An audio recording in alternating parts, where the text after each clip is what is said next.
Yo, what's up guys, welcome back to another video. Today we're going to be breaking down a loop that a couple of you guys asked me to make a video on.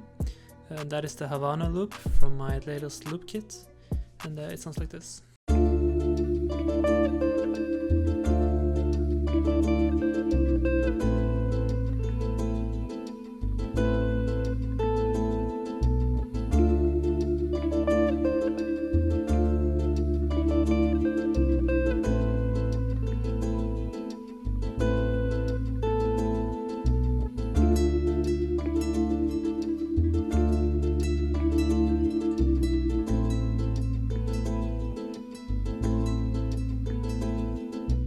So the first thing I started with was this ukulele that I got from Contact. It's from this library called the Ukulele by Indigenous. And I went to the strum section and I used the Rumba 1 presets. And here I can pretty much just play in these different chords and it will play the chords with a certain rhythm. And this is what I made with it.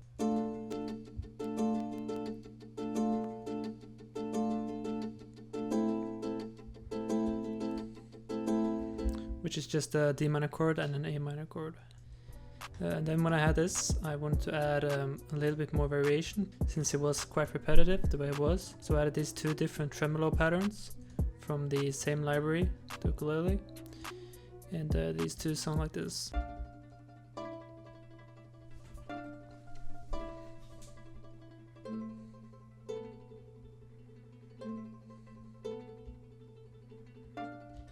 So now all together it sounds like this.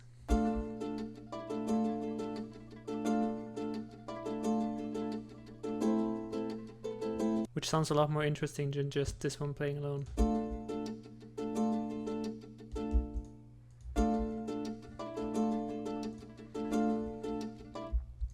And for the effects for this, all I added was, for the first one, I added an EQ, just to create some of the low end. Then this imager to widen it up. And then lastly a reverb. And for the second one all I added was EQ and some reverb. When I had this I wanted to add another instrument in the background just to complement the sound. So I added these keys from Keyscape called the LA Custom Sampler, which I use in a lot of my loops since it's just a really nice sound that works for almost everything. And I made this pattern right here.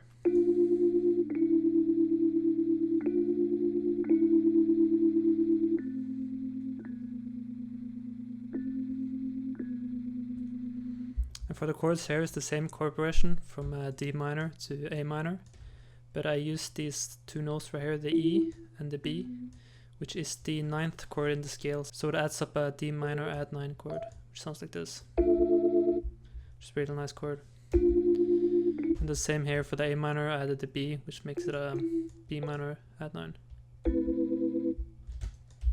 And for the effects for this, all I added was an EQ once again, and an imager. But this time I made it smaller since I wanted the guitar to be out wide instead. Then all together we had this.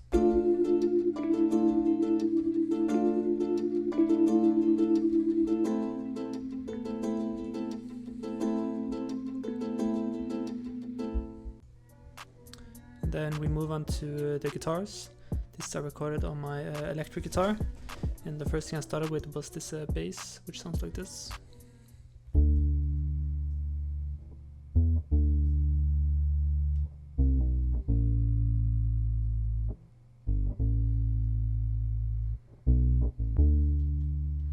Since I don't have an actual bass guitar, I basically just recorded an octave up, like this.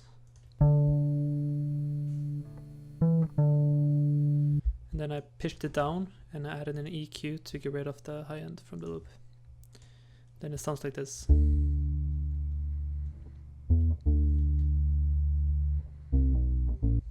Then after that I added the main melody for the sample, which sounds like this.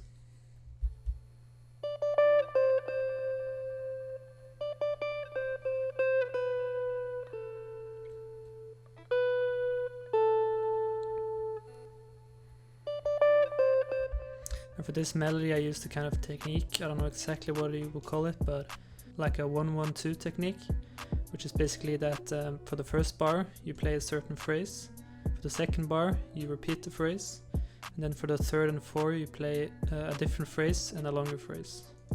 So as you can hear, for the first bar we play this melody. For the second we repeat it. And for the last one we have a different one. And a longer one. And for the effects for this, I added an EQ, a reverb, and a delay to it. And this was just a really short delay, which kind of just makes the sound a bit more complete. It sounds less empty, so without it, it will sound like this. And with it.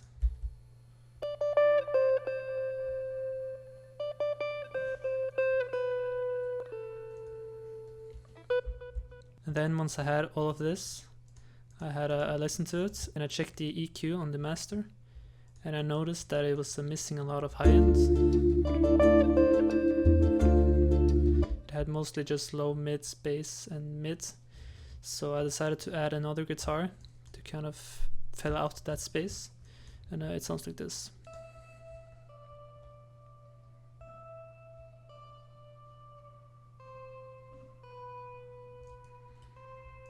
Here I just added some EQ and delay, and I even boosted the high mids even more. And this one you don't really notice that much when you listen to the sample, but if I were to remove it, you will notice that it will sound a lot more empty.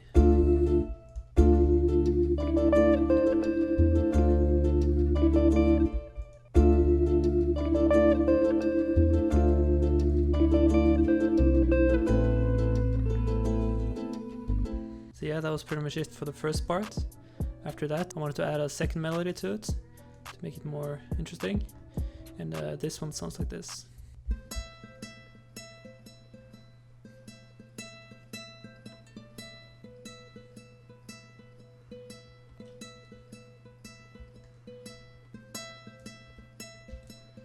And something that I like to do when I kind of change it up in the sample is that I like to change the kind of chords that I use. Not the chords as in a whole, but kind of the extension of the chord.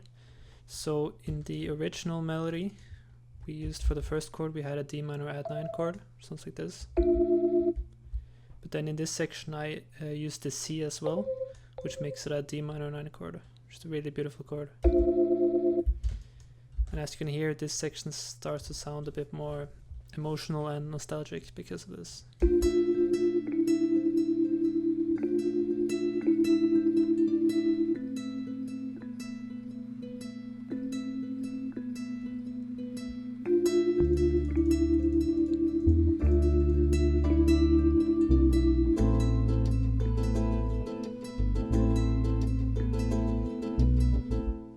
And at last I wanted to do some mixing to it, so I just first started with texture sounds, which is just some white noise that I got from my drum kit, and then I exported it out and I added some master effects to it, and these were the Sheps 73 from Waves, and I just kind of messed with the frequencies until it sounded good, and then a detune, just very slight detune. So yeah, that was pretty much it for the sample. I will play through the final sample once again, and thank you guys for watching, and I will see you in the next video. Peace out.